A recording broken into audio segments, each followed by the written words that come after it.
Alright guys, here I'm going to show you how this Amazon LS3 valve spring compressor tool should work.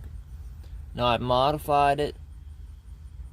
I drilled a different hole for the attachment that actually compresses the valves. It did not line up. So I drilled a new hole and I got a longer bolt. And I also spaced the tool up from the head a good distance. I don't know what they were expecting you to do with it without it being spaced up that high. So when I get done, I'll get the camera in there close and show you how I got it spaced. But I got a magnet in there on the tool, so if the keepers jump out, maybe the magnet will catch them.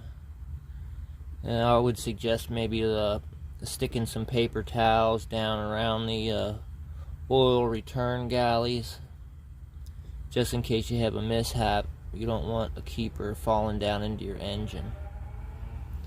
So here we go.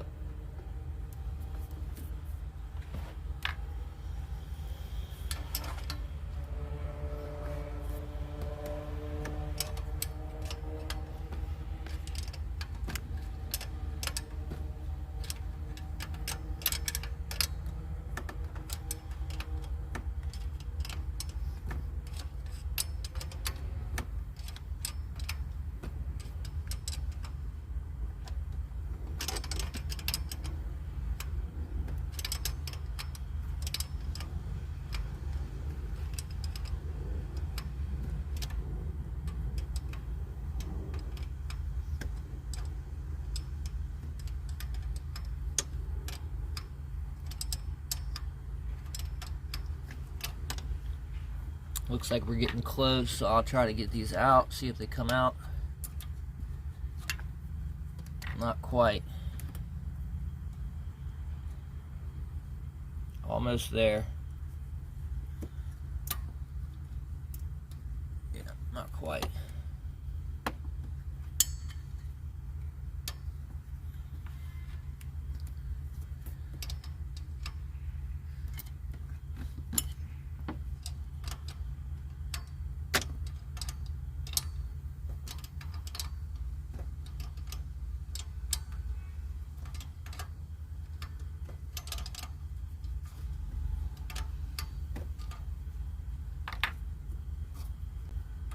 Here we go.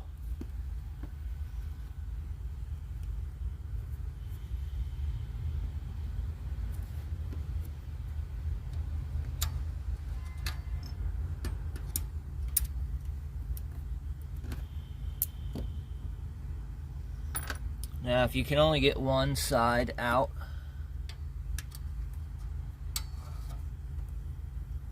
rotate the other keeper to the side that you were able to get it out from.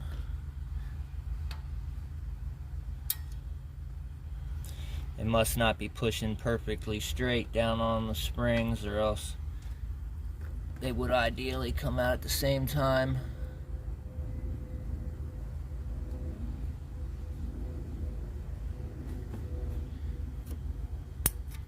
Bada bing, bada boom.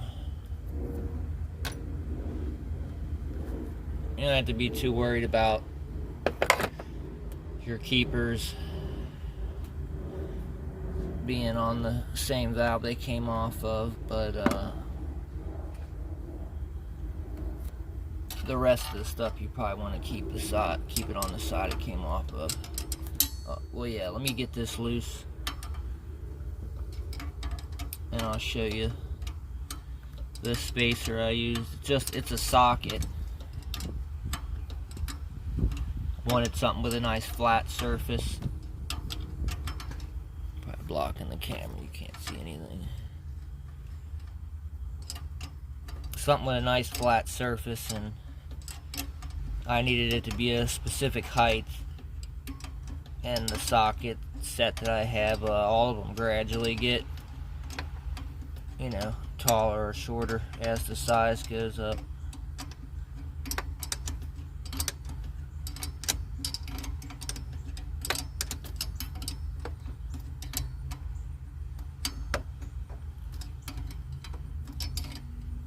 The reason I had to space this up so high, well, I don't think it was possible the way they had it. It was impossible. I don't know. They say it works on Fords and other vehicles. Maybe it's better for those cars.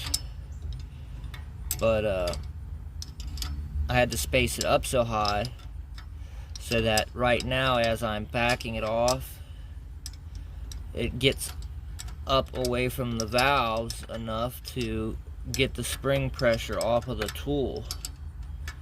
Because I don't want to take the mounting bolts for the tool out while it's under pressure. That might damage the threads, and they go into your rocker bolt holes. So that was part of the reason it needed to be spaced up so high. Feels like the pressure's coming off of them now.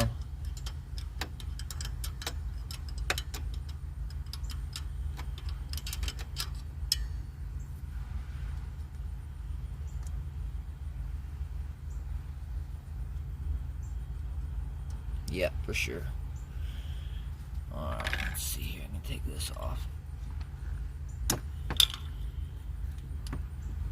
I was there to keep my stud from spinning.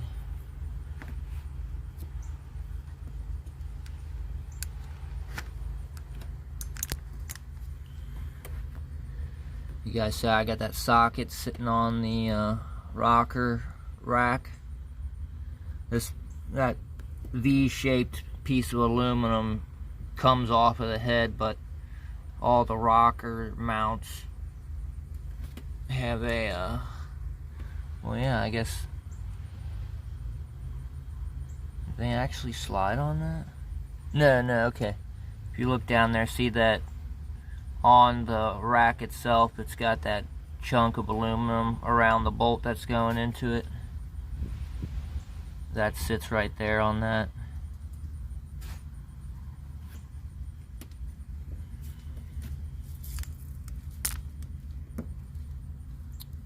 But yep, that's what I had to do to make it work. So I'll loosen up those Allen bolts now and get my socket and all my stuff out of there.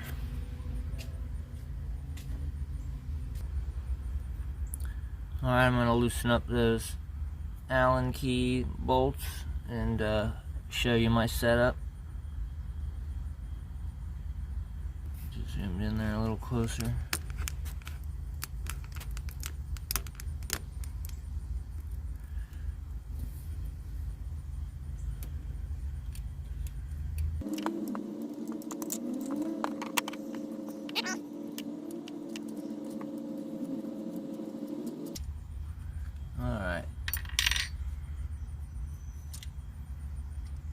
Here's the socket.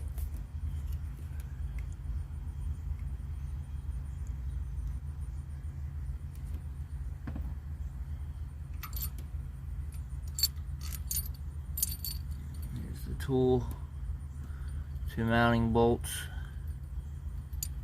and the threaded bolt and nut that push that piece of the tool down onto 2 valves at once. You do 2 at the same time.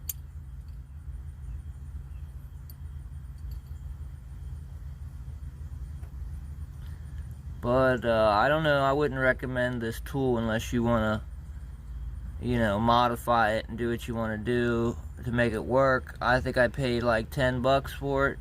That's probably why it's such a piece of junk. But mission accomplished. I'll set this out of the way here.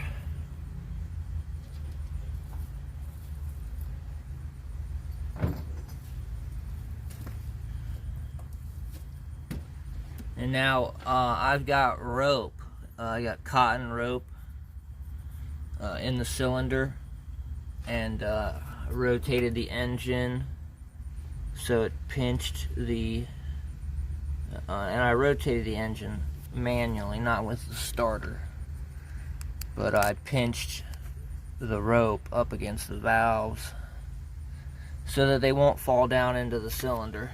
So it's close to top dead center and it has some rope in there. Now, I'm not promising that these valves won't drop down a tiny little bit, but that's fine. As long as they don't fall completely in there, I could care less.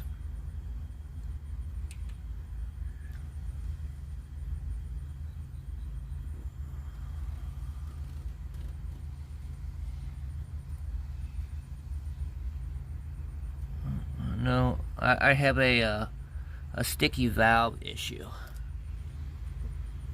Basically, it misses sometimes and it doesn't miss others. And I got a video on, if you watch one of my shorts, I got a video of the compression tester. One on a good cylinder and then it on this cylinder. And you can see how erratically the compression goes up. Doesn't gradually go up each stroke. It goes up a couple and then it stops, and then it goes up a little bit more and then it stops and then it goes up. It just obviously the valve isn't closing all the time. Exhaust or intake, I'm assuming exhaust, since it's probably the dirtiest, and I haven't had any weird popping in the intake or anything like that. So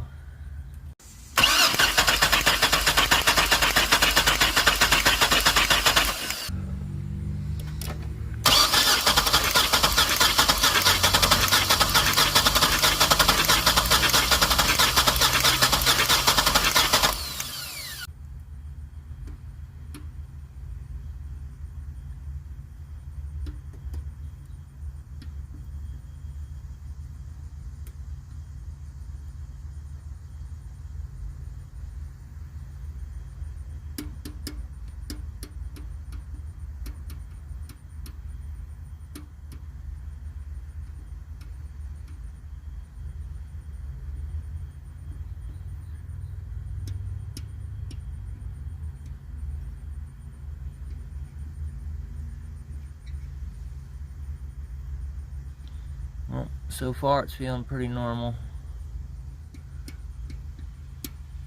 But that, like I said, that rope's in there pushed against it.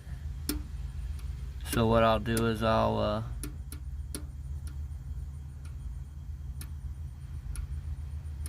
actually this one, the intake valve feels a little weird. Like I said, I'll have to back the engine back a little bit off of top dead center.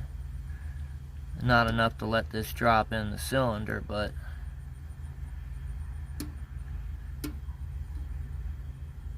yeah, this definitely feels like it's right there. It's got something going on, but I can't imagine it would be hanging open that far. It might just be right at the edge of its normal operating range that I'm feeling it move past. I suspect the exhaust, and I can't hardly move it, so. Alright, thanks for watching. I'll do another video soon.